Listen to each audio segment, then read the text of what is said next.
Hi, my name is Colin Magnusson, and I'm a senior here at APU studying youth and family ministries. So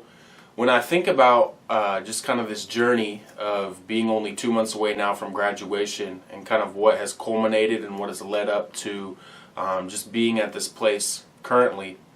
I think back to high school, and I think back to how, because of the neighborhood that I grew up in,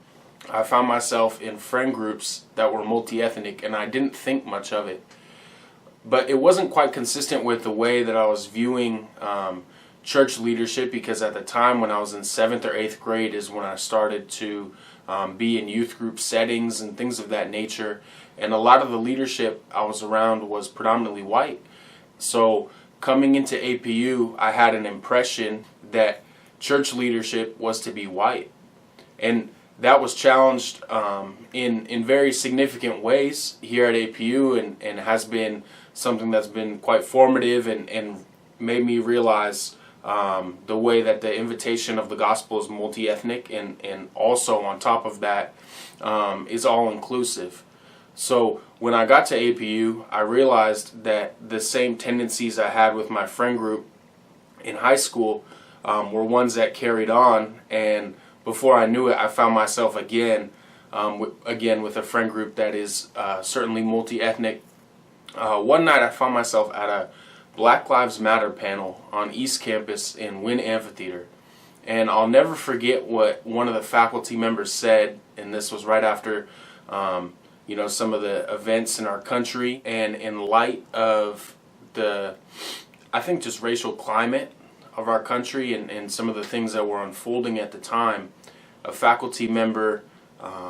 said to the students that were there at this event that just as there is as much black pain that exists, there's also equally the amount of white guilt that also exists.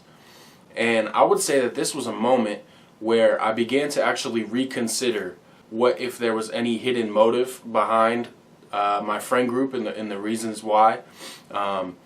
Ethnically,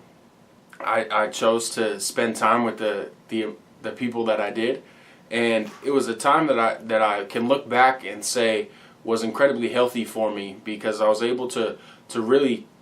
check myself and come out of that kind of processing, realizing that ultimately I am who I am, and I desire